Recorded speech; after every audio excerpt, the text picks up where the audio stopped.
तो प्यारे बच्चों नमस्कार, कैसे हैं आप सभी। मैं उम्मीद करता हूं कि आप लोग बहुत अच्छे होंगे, स्वस्थ होंगे और आप सभी बच्चे की पढ़ाई भी बहुत ही अच्छी चल रही होगी। तो बच्चों आज के क्लास में हम फिर से लेके आ चुके हैं क्लास 12th फिजिक्स का पूरे 70 मोस्ट इंपॉर्टेंट ऑब्जेक्टिव क्वेश्चन। और बच्चों ये सारे प्रश्न आपके बोर्ड एग्जाम के लिए बहुत ज्यादा इंपॉर्टेंट है, तो इस क्लास को बिल्कुल ध्यान से देखिएगा और आज के क्लास में दिए जाने वाले सभी प्रश्नों को आप लोग अच्छे से याद करते चलिएगा।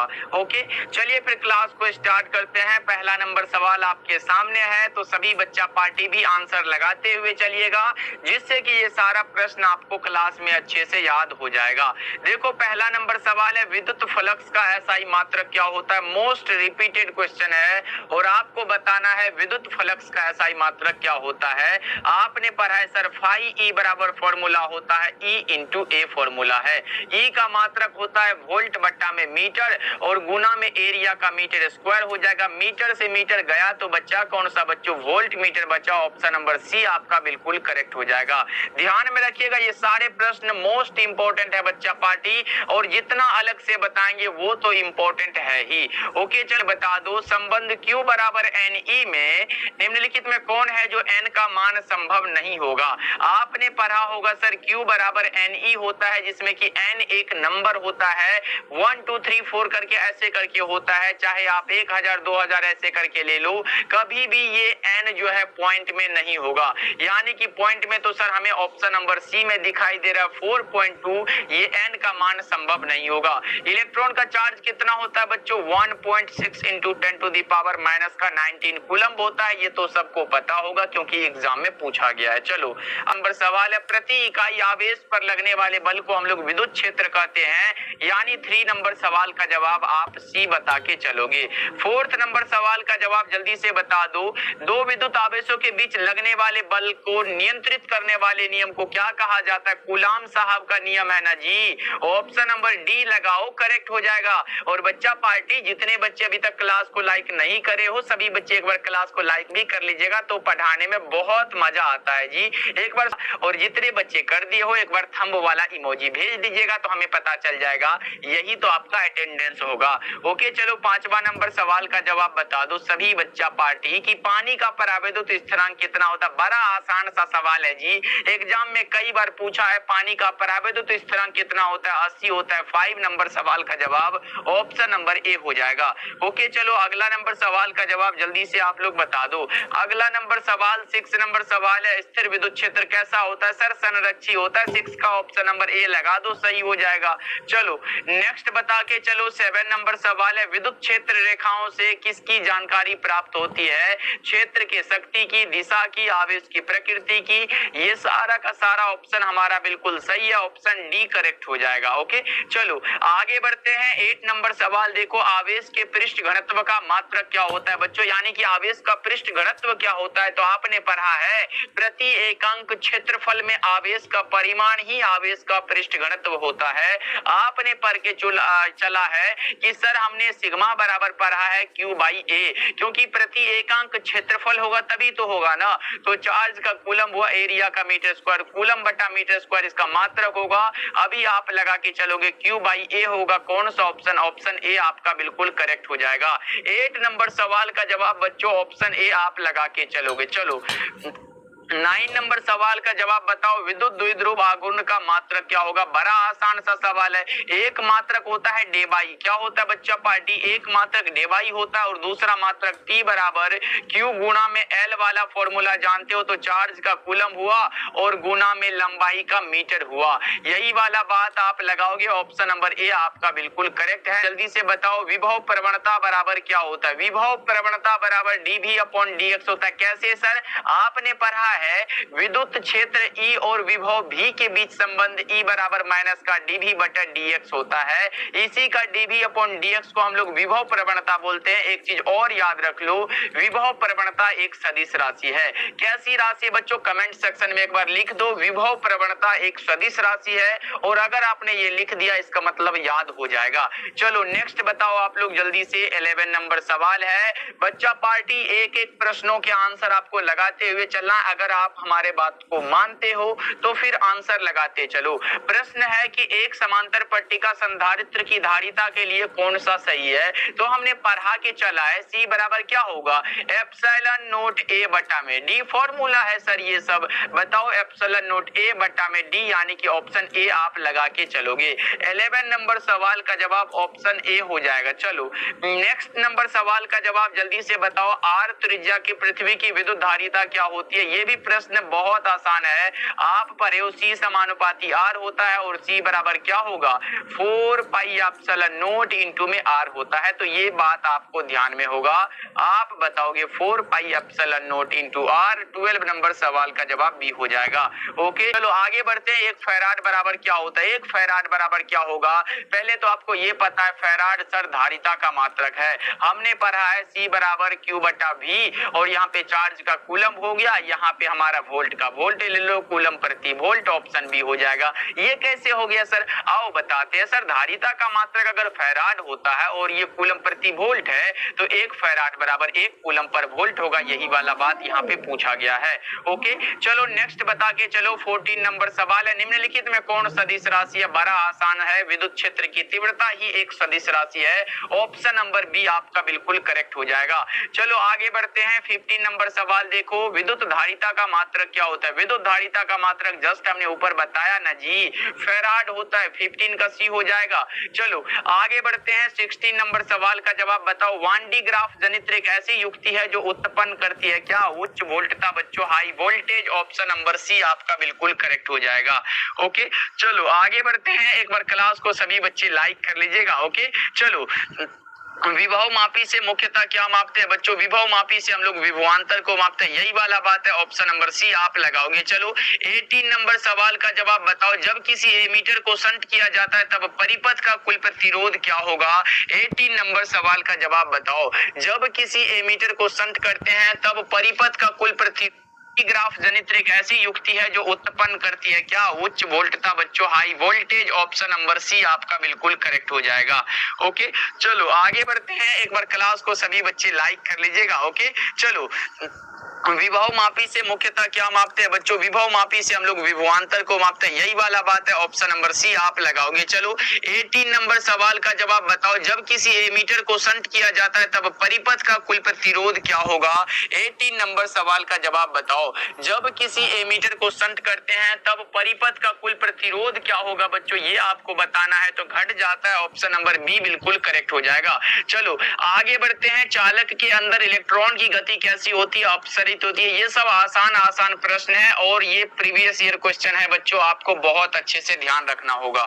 चलो नेक्स्ट बता दो आप लोग। 20 नंबर सवाल है, कार्बन प्रतिरोध का कलर कोड में पीला रंग का मान क्या होता है। कार्बन प्रतिरोध का कलर कोड में बच्चों हमने ट्रिक बताया था, क्या बताया था सर, बीबी रोए जीबी। क्या बताए थे बच्चों, बीबी रोए जीबी। बीबी किसके लिए, जीबी के लिए रो रही है। यहाँ पे 0 1 2 3 4 5 और 6 बताओगे, ये ब्लैक है बच्चों। हमारे साथ बोलो, ये क्या एक नंबर वाला ब्लैक होता है। ऐसे इसका कलर कोड 0 होता है, लेकिन जो शुरू में होगा वो ब्लैक होगा, याद रख लिए। उसके बाद ब्राउन होगा, उसके बाद रेड होगा, ऑरेंज होगा, येलो होगा, ग्रीन होगा, ब्लू होगा।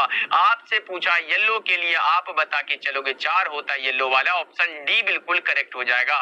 ओके चलो 21 नंबर सवाल का जवाब बताओ, कार्बन प्रतिरोध के हरे रंग के कोड लो, यहाँ पे निकालो। ग्रीन मतलब हरा होता है क्या बच्चों, जल्दी से एक बार लगाओ, तब तक हम इसको मिटा देते हैं, तब तक आप आंसर लगाओ। यहाँ पे पूछा गया है हरे रंग के लिए ग्रीन मतलब हरा होता है, तो 5 लगा दो ना सर, यही वाला बात हो रहा है क्या, ऑप्शन सी लगा दो। चलो नेक्स्ट नंबर सवाल का जवाब बताओ, प्रतिरोधों के समांतर क्रम में निम्नलिखित में कौन राशि समान रहती है। कौन सी राशि समान होगी, विभवांतर। ये अब की बार भी एग्जाम में आया था और हमने ये क्वेश्चन दे दिया था, बच्चा पार्टी को सही करके आए थे। जो गेस करेंगे क्वेश्चन वो एग्जाम में ना आए, फिर ऐसा नहीं हो सकता है। देखो विद्युत वाहक बल की क्या इकाई होती है, विद्युत वाहक बल की इकाई वोल्ट होती है, आपने पढ़ा होगा इलेक्ट्रोमोटिव फोर्स के बारे में, और विद्युत विभव का भी मात्रक वोल्ट ही होता है। ओके चलो नेक्स्ट नंबर सवाल का जवाब बताओ, विद्युत का सबसे अच्छा चालक कौन सा हो जाएगा? विद्युत का सबसे अच्छा चालक चांदी होता है, ऑप्शन ए सही जवाब हो जाएगा। 25 नंबर सवाल है, किरचॉफ का विद्युत परिपथ संबंधी नियम आधारित है। किरचॉफ का विद्युत परिपथ संबंधी नियम किस पर आधारित है? 25 का जवाब जल्दी से आप लोग बताओ। आवेश संरक्षण पर, ऑप्शन नंबर बी बिल्कुल करेक्ट हो जाएगा। चलो नेक्स्ट बता के चलो आप लोग, समरूप वेग से चलायमान आवेश क्या उत्पन्न करता है? समरूप वेग से चलायमान आवेश बच्चों केवल विद्युतीय क्षेत्र, विद्युत चुंबकीय, यहाँ पे विद्युतीय क्षेत्र और चुंबकीय क्षेत्र दोनों उत्पन्न करता है। आप बता के चलोगे, ऑप्शन नंबर सी करेक्ट हो जाएगा। क्लास को लाइक करते हुए चलिएगा बच्चा पार्टी। विद्युत धारा के चुंबकीय प्रभाव की खोज मोस्ट इंपॉर्टेंट है बच्चों, बताओ विद्युत धारा के चुंबकीय प्रभाव की खोज किस वैज्ञानिक ने की थी? आप बता के चलोगे, ऑस्ट्रेड साहब ने। कब किया था? 1820 ईस्वी में। कब किया था बच्चों? 1820 में। चलो नेक्स्ट बताओ आप लोग, 28 नंबर सवाल है, चुंबकीय क्षेत्र में गतिमान कण का क्या अपरिवर्तित रहता है?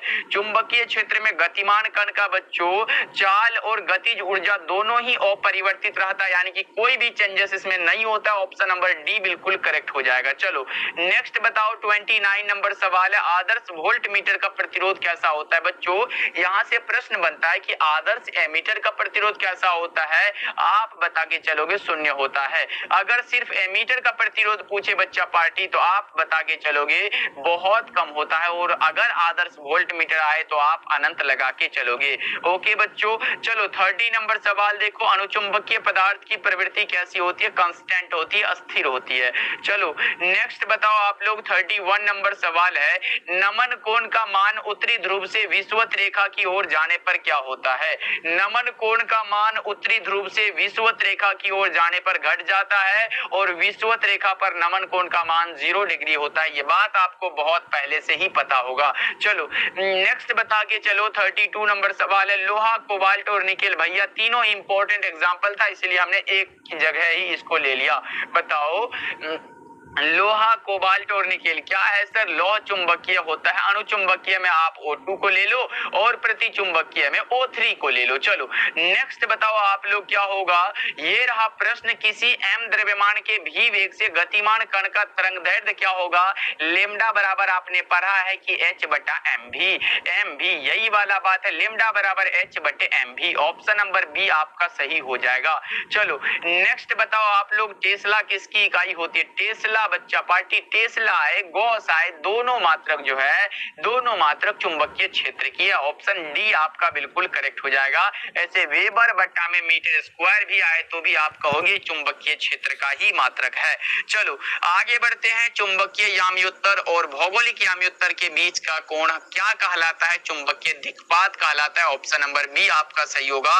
बच्चा पार्टी आंसर को लगाते हुए जा रहे हो तो बताओ 35 में आप कितना सही कर पाए। उसके बाद अगला नंबर सवाल आपके सामने आ चुका है, चुंबकीय आघूर्ण का मात्रक क्या होगा? पहले आप ये समझो, चुंबकीय आघूर्ण एक प्रकार का सदिश राशि है। चुंबकीय आघूर्ण बच्चों एक सदिश राशि है। चुंबकीय आघूर्ण को म्यू द्वारा दर्शाते हैं, और म्यू बराबर आई गुना ए फॉर्मूला होता है। आई का मात्रक एम्पियर होगा, गुना में एरिया का मीटर स्क्वायर हो जाएगा। एम्पियर मीटर स्क्वायर ही इसका सही होगा, ऑप्शन नंबर बी में दिया गया है। ओके चलो 37 नंबर सवाल देखो, निम्नलिखित में किनकी चुंबकशीलता अधिक होती है? लौह चुंबकीय पदार्थों की चुंबकशीलता बच्चों सबसे अधिक होती है। ऑप्शन नंबर सी आप बिल्कुल सही लगा रहे हो। चलो नेक्स्ट बताओ आप लोग, 38 नंबर सवाल है, निर्वात की चुंबकीय प्रवृत्ति का मान क्या होता है? निर्वात का पूछे तो आप शून्य लगाओगे क्या? निर्वात की चुंबकीय प्रवृत्ति का आप शून्य ही लगाओगे ना बच्चा पार्टी, इसके अलावा कहीं नहीं जा रहे हो ना, गलत हो जाएगा। चलो नेक्स्ट नंबर सवाल का जवाब जल्दी से बता दो, अन्योन्य प्रेरकत्व का मात्रक क्या होता है? अन्योन्य प्रेरकत्व का बच्चा पार्टी मात्रक बताओ, हेनरी होता है। स्व प्रेरकत्व का पूछे हेनरी होता है, या फिर सिर्फ प्रेरकत्व का पूछे हेनरी होता है। एक हेनरी बराबर 10 पर पावर 3 मिली हेनरी होता है। 10 पर पावर 3 को आप कहते हो सर 1000 होता है।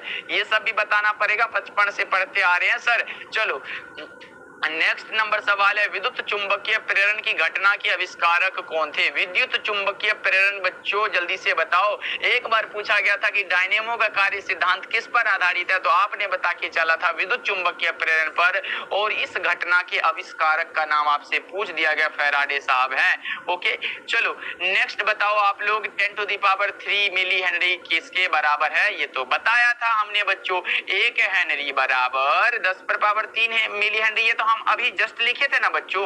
बताओ किसके बराबर है? 1 हेनरी के, तो ऑप्शन नंबर ए करेक्ट हो जाएगा। देख रहे हो, जितना समझाते हैं वहां से भी प्रश्न बन जाता है आपका।